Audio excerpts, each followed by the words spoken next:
Hello, I'm Bunavau from Calgary in Alberta.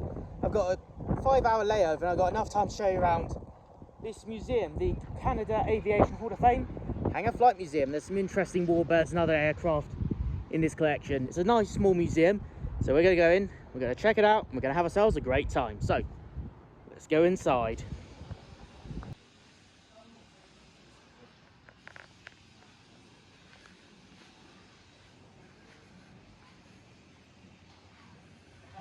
Ooh, wow.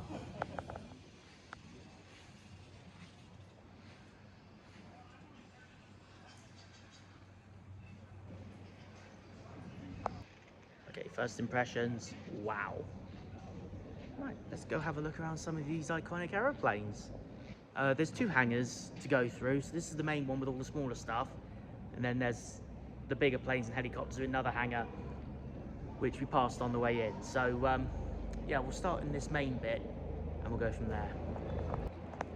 So this bright yellow plane you see here is an Avro Anson, painted up as a training aircraft, but sounds like there's something running outside as well. But this Anson would have been used as a transport plane in World War II.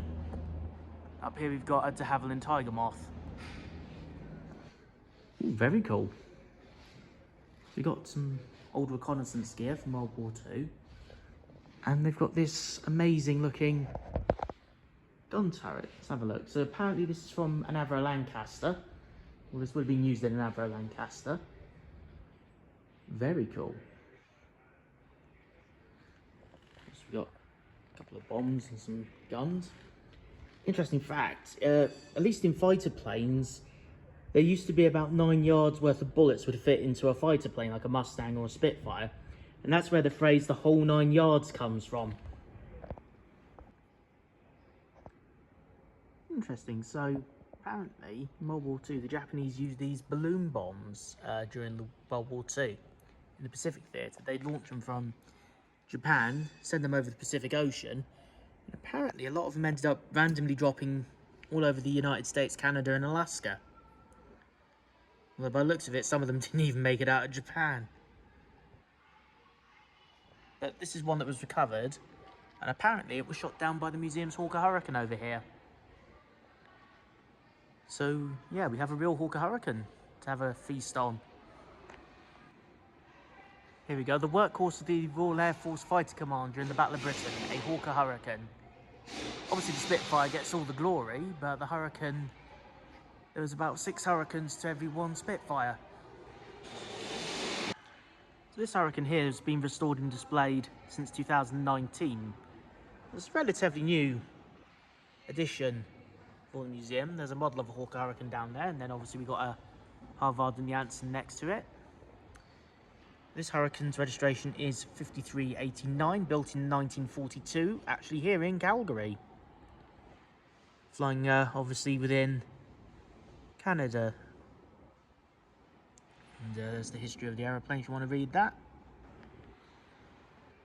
This biplane here is a Waco, registration is CF-AZM. Now, interesting fact about Canada is that initially when they were first given their registration patterns, Canadian airplanes were registered Charlie Foxtrot Dash and then 3 letters after the fact. But then they ran out of letters, so they changed it, and modern Canadian airliners are registered Charlie Dash 4 letters. The more you know. Here's a little history on this particular Waco biplane. So here we have some old airline uniforms of days gone by, but this is an interesting one.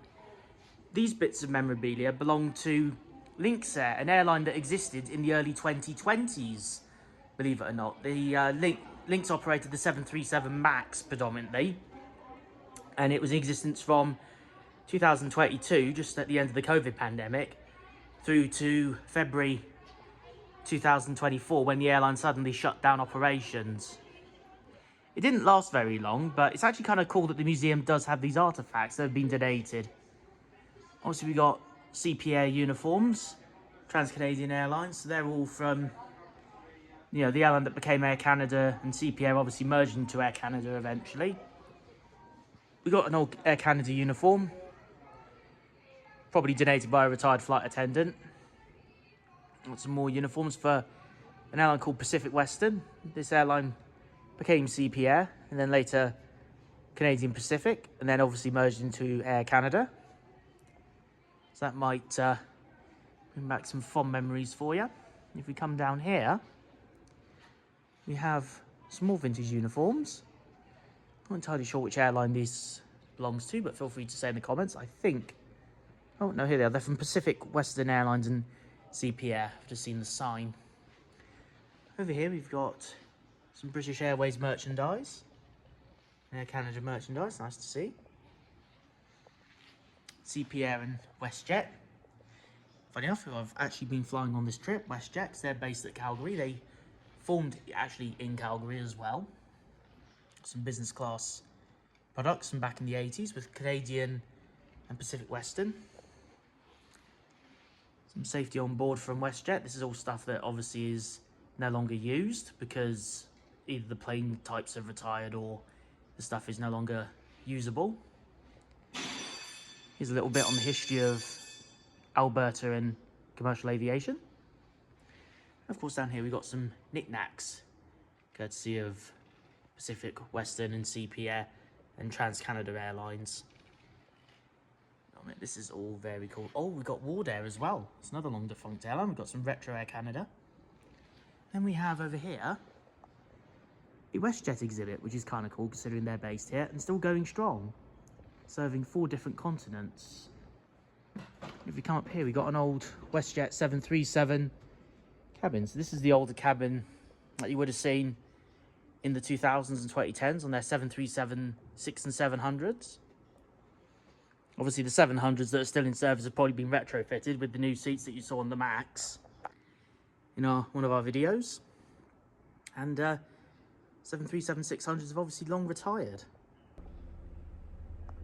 Well, I'm so glad I'm not flying on this WestJet aeroplane. It certainly isn't going anywhere. Well, I've done a bit more digging into this thing, and it actually belongs to a 767 cabin trailer, because WestJet operated the 767 initially on their long-haul operations from Site Career 2014 through to 2021. They've now retired the 76 in favour of the Boeing 787 Dreamliners, but yeah, WestJet very kindly donated this retired 767 crew trainer to the Alberta Aviation Museum, which, you know, good on you, WestJet, you know, for donating this. Here's another really cool artefact.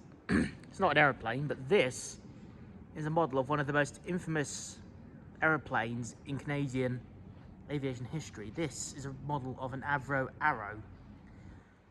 Now, Avro Canada, which was the Canadian spin-off of the Avro company from the UK, were given a contract to develop a fighter jet at the start of the Cold War. So in the late 40s and early 50s, they started developing what would become this thing, the Avro Arrow. One prototype was completely built, the second one was halfway through production, then mysteriously the Canadian government suddenly pulled the plug on the Avro Canada Avro Arrow, and, well, the Arrow was scrapped, but they did manage to preserve the cockpit section, and some other artefacts of the Arrow do remain. There's a few replicas and several models in various museums around Canada, but this is a heavy source of controversy even some 70 years later. And people say that the Canadian government's actions at the time to scrap the Arrow and the Canadian Jet passenger airliner that was also in development at the time led to a brain drain that crippled the Canadian aviation industry. And here on the upper level we start off with some of these bits and pieces to do with the development of the Avro by Avro Canada. We come up here, we have these little information charts that explain a bit more in detail as to what happened with the Avro Arrow.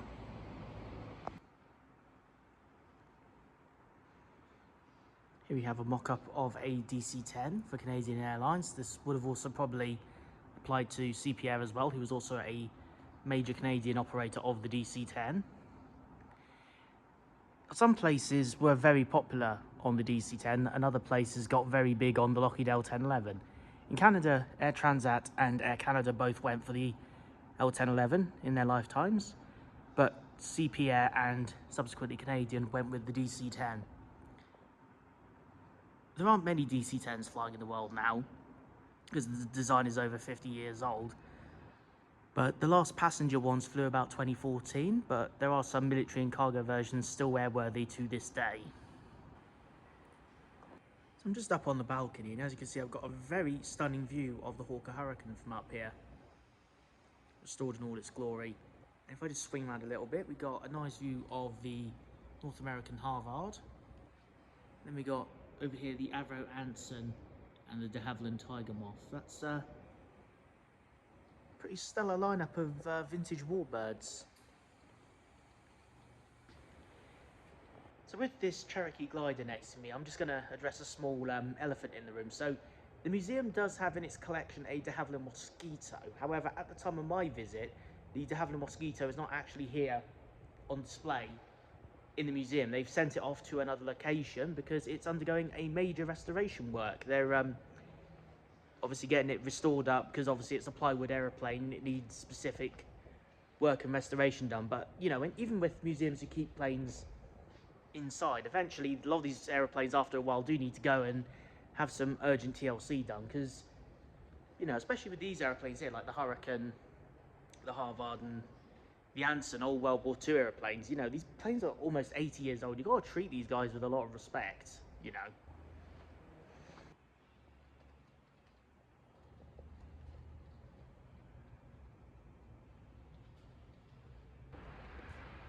Okay, we've done the main hangar building.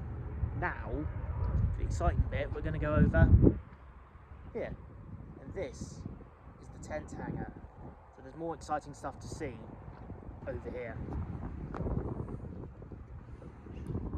Stand by for action. Oh, and here we have another Avro Lancaster. Damn, this one's actually got funky blue propeller covers, which is actually kind of interesting because a lot of the ones I've seen, they've just kept them with a black colouring. Some interesting choppers. This is a Sikorsky Dragonfly we got here. Got a Douglas DC-3 Dakota or C-47 in an airline livery. We'll get up close to that in a minute. And we also have one of these things, a de Havilland Canada design. I believe this is a twin Otter. So this Lancaster obviously won't fly like the one in Hamilton, but here's some interesting facts and figures about this particular Lancaster. You can see it was put on display for a number of years before being brought to the museum, and they obviously restored it to its current glory. Like, you don't appreciate how big the Avro Lancaster is until you're literally stood right under one, or in my case, I'm right under the flipping bomb bay. For the second time in a week, on the same trip, in the same country that is Canada, I find myself under the bomb bay and the presence of a very mighty and impressive Avro Lancaster. So this de Havilland Twin Otter has the distinction of having the most flight cycles and flight hours of any de Havilland Twin Otter in the world. The Twin Otter is a pretty marvellous aeroplane. Now, it looks like you can get inside it when there's volunteers here and they're able to let you come in and tour it, but today it's unfortunately shut. But how cool is this, and getting so up close to it? Got another chopper here, an Airbus helicopter as well, and of course the legendary DC-3 Dakota. And some information about this particular DC-3. And it's painted up in Northwest Territories livery, which is the airline that's now been turned into Buffalo Airways, the Ice Pilots TV show fame. But this is what this would have looked like had it been in service at the time with that airline. Can't get a decent shot of it, I'm afraid, so this is the best I can do. Now here's a plane that's had its fair share of infamy throughout its history. This is a Beechcraft 18. Now, for those who know about the Beechcraft 18, there were two really infamous events in the mid-1930s that put this thing on the map for pop culture. In 1937, this was the aircraft type that Amelia Earhart was flying when she infamously vanished on her round-the-world expedition with her navigator Fred Noonan. And the following year, in 1938, the British Prime Minister Neville Chamberlain returned to Britain on one of these things, having completed the Munich conference with Adolf Hitler and the French president at the time, and as well as Benito Mussolini. And he got off one of these and he declared, "There will be peace in our time." Well, there was peace until September 1939. I'll give him that.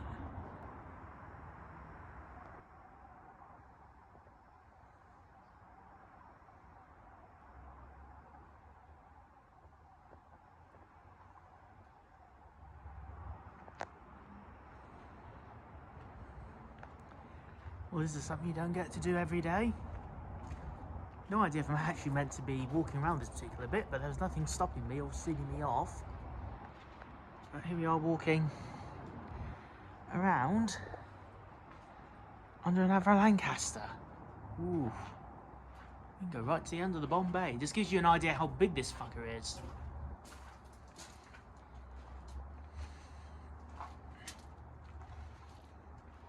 Wow. No wonder these things were designed to carry the Grand Slam. Look at me, I'm literally, I cannot get any further in, but this is me under the Bombay doors of an Avro Lancaster. Not being funny, no British Aviation Museum would ever let me get this sort of up close and personal to a Lancaster Bombay. Wow. And I've only just noticed this now about this particular Lancaster, but you can actually get somewhat of a view looking into the cockpit from down here. They've left this hatch open. You can see like up through what the bombardiers, the radio operator and the navigator and the pilot would have seen, which is very cool because you don't get to go inside Avro Lancaster cockpits or in the fuselages even these days. Very nice. Okay, I'm back at Calgary Airport. That Aviation Museum, not a big collection, but wow, there's a lot to see and enjoy. Nice, you know, variety of stuff. Definitely recommend visiting if you've got an extended layover in Calgary. The taxis there and back are about 30 Canadian dollars, which at the time of filming was about 15 to 17 British pounds. So yeah, definitely consider it. I've been entirely Jett Force One McDowell, Edge of Service. Thank you for following on the sub there. Safe travels, my friends, and I'll see you in the next one. Bye for now.